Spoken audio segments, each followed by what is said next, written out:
Let's talk about these new 14 shades from Terra Cosmetics. This is their fall launch, and there's definitely some standout shades in here. There's a mixture of a couple of different finishes in here. So Terra does have a couple of different formulas. They have super flaky, kind of flaky. They have some more PC smooth, and then they also have a just very smooth formula. It's a little bit more on the satin side. And I will be doing detail swatches of the shadows and talking about the finish and the colors, just in case you were interested in any of these, so that you know exactly what you're buying and you're happy with it. Definitely don't want you to be buying anything that you will not use. And these are launching September 20th at 7 p.m. Eastern time. And I will send all the shadows in PR from Terra, so thank you so much for sending it over to me. And I do have an affiliate code which I will put up on the screen. And thank you so much if you do use my code. So let's get into the detailed swatches of the shades. And then of course we'll get into the comparison swatches and then these two looks that I created. And I'll give you some of my initial thoughts at the end of the video. So let's get right into it. First shade is Radioactive Garden. Below that, Crab Nebula, definitely Star in Virgo. The smoothest is definitely the center shade, and the top two shades do flash pink straight on. However, Radioactive Garden is definitely a little bit more sheer. It still has a little bit of a grayish base to it. It has a lot of bright pinky, peachy flecks throughout it, like a larger particle size. And you can also tell in the pan. And that one has actually a little bit more of a shift to gold, going maybe into green, just a little bit on the edge. So that's kind of the distinction between it and the center shade. And then the bottom shade shifts to a green as well, a little bit of blue in there. And that one is very silvery straight on, but like maybe slightly olivey silvery. And that one has the same particle size as Radioactive Garden. The top and bottom shade have just a little bit more texture to them, but they feel really nice and smooth. Sliver of the Moon. Just for reference, this is how they pick up Universal Light below that. I picked up a lot, so that's why it looks a little bit more opaque, but definitely a shade you can sheer out. These are definitely flaky. Are they the flakiest that Terra has to offer? No, but they're definitely a little bit on the chunkier side. I would definitely recommend a tacky primer with these. Sliver of the Moon has a greenish blue flash straight on with a ton of different sparkles throughout it. Definitely see some orange flecks throughout. And this one shifts to purple and it has just a little bit of like a very light brownish kind of base. And then Universal Light is silvery with orangey flecks throughout it. So same silver flecks, but a completely different rest of the shade. And this one shifts to a pale yellow and a little bit of a very slightly greenish tinted yellow as well. And these are very sparkly because of the texture. Eagle Nebula. Aliens Bloom. I have no idea what that means. Sounds really interesting. Messier 2.0. GJ504B. Had to read that off the back of the pan. No way I'm remembering that. So these are all quite flaky. I would say Aliens Bloom is the flakiest out of all of them. Do they smooth out? Yes, but you definitely need that pressure to really get them to smooth out. It's interesting how different Eagle Nebula and Aliens Bloom look in the pan because I feel like straight on they're actually pretty similar. Eagle Nebula definitely has a slightly darker base to it, and it is more of a like a truer purple, while Aliens Bloom is definitely more of a pinky kind of shade. And the shift is also a little bit different. Aliens Bloom is shifting to yellow to green. And it does have a lighter base, so it's a bit brighter, more colorful almost looking. Messier 2.0 has a very strong, bright neon, almost pink base with a blue flash straight on. And then the last shade shifts to gold. Saturn's Sunset, Quantum Rose, Ripple in Time, Elysium's Eruption, X-Class Flare. First shade and second shade definitely have some similarity in terms of the tones. They have a very similar sparkles throughout. However, they're a little bit more sparse in the second shade. So that one also has very light blue flecks throughout it. And it's quite sheer. And these top two shades are also on the flakier side. But it's like a very finely milled almost kind of flake. But nevertheless, it's still a flake. And I would recommend a tacky primer with these. I could see lots of fallout with that one. The third shade actually feels a little bit thicker to spread out, so it doesn't feel like flakes. It definitely feels smoother just right off the bat. And this one has a bright magenta base with blue, green, and pink flecks throughout it, straight on. Shifting to blue, kind of like an aqua blue. Second to last shade is a fiery red, a little bit more on the sheer side because of its texture. It is also a little bit flakier, and it does have a little bit of orange to it. And then the last shade has a very sparkly but smooth formula, and that one gold with red flecks throughout it with a little bit of a darker base to it. And it shifts to gold to green.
For the mattes for the first look, I'm going to be dipping into the Lure palette from Blend Bunny, and if my voice sounds like I'm tired, it's because I literally just woke up.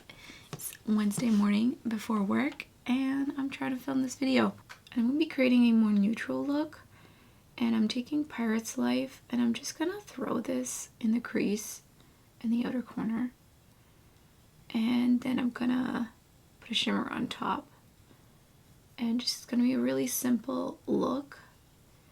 I don't want to just keep doing, I think usually most days, especially if I'm getting ready to go into the office, I do just pretty much do 2 mattes and a shimmer.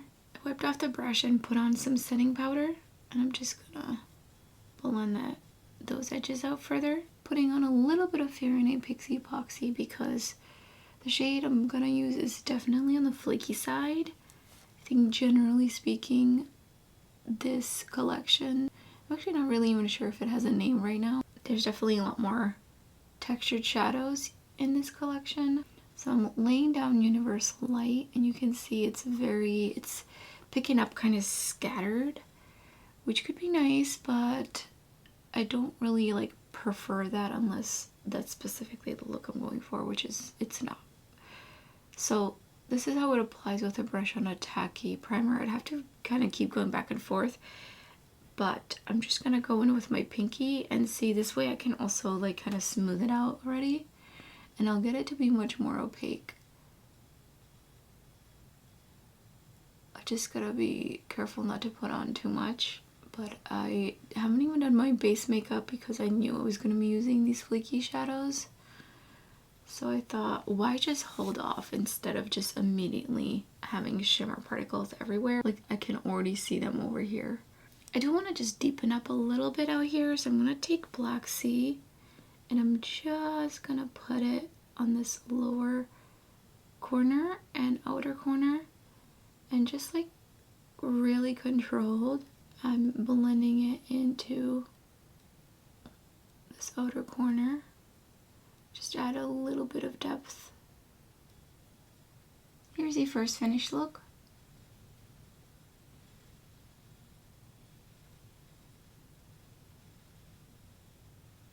For the second look, I'm going to be going in with the OG Blend Bunny Blends palette because it has some really nice purples, sunsets, and that's going to go right into my inner crease.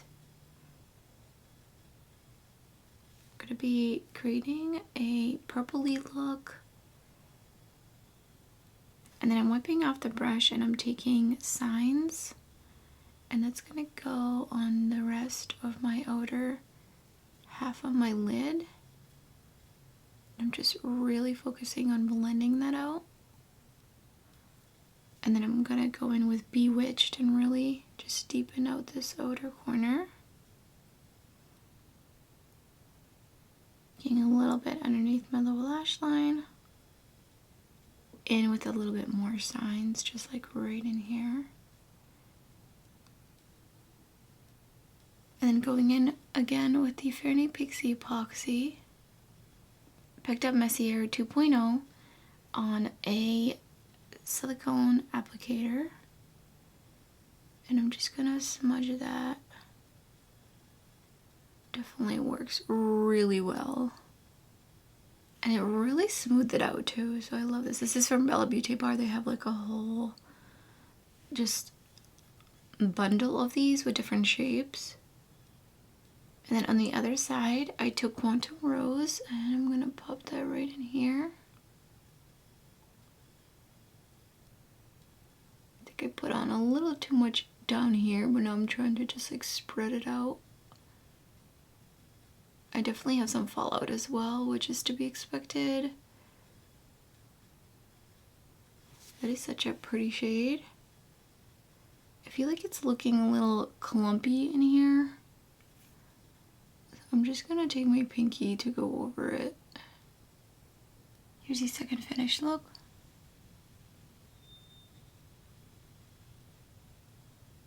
I really love these two looks that I created. These shimmers definitely pack a punch. Now the shades I used in the looks were flickier shades, which that is what this collection mostly consists of. There are some smoother shades in here, which I talked about those in the detail swatches. So if you're only interested in the smoother shades, then that is definitely something you want to watch. Take note of, it is also my personal preference. I just prefer smoother shadows, especially with my hooded lids. And in terms of ease of use, I find flickier shadows a little bit harder to work with, and also definitely recommend doing your eye makeup before your base because you will probably have some sort of fallout during application, using a brush, using a tacky primer, using a finger, etc. You'll probably have some sort of fallout, so you don't want to start off your base already with some fallout on it. I would recommend a tacky primer. Definitely think that the silicone tip applicator really helped with application. However, it wasn't fully as effective on this shade. It's almost like maybe the shade was like maybe a little bit more drier, flakier, so it just didn't pick up and then didn't put down as evenly. Definitely excited to dip into the rest of these shades, and I'm for sure going to be featuring some of these in some reels, so make sure you follow me over on Instagram. For example, this one right here, X Flare Class, looks really dimensional and it's also very smooth, so I'm really excited to use that one. As for the most unique shades, it's for sure the shade I used on my lid, which is Universal Light, and then also Sliver of the Moon, because these have a lot of different flex throughout it, so they're really unique in that sense and they're very dimensional. I also love Messier 2.0. And then of course X Flare Class. Ripple in Time is also a really beautiful shade, and this one has the other formula that actually the previous launch from Terra was mostly made up of. Some really special, more smoother but sparklier kind of shadows. And this one is very dimensional and has that texture, so I'm really excited to use that one on the lid. With my huge collection of multi-chrome, sparkly, shifty, single eyeshadows, these are the ones that just upon first impression really stand out to me. So let me know in the comments below which look is your favorite, and if you plan on picking any of these up during the launch this Friday. If you love multi-chrome, shifty, shiny, sparkly eyeshadow content, then I will leave up some similar videos to this one up on the screen so you can keep watching, and if not, then I hope to see you next time. And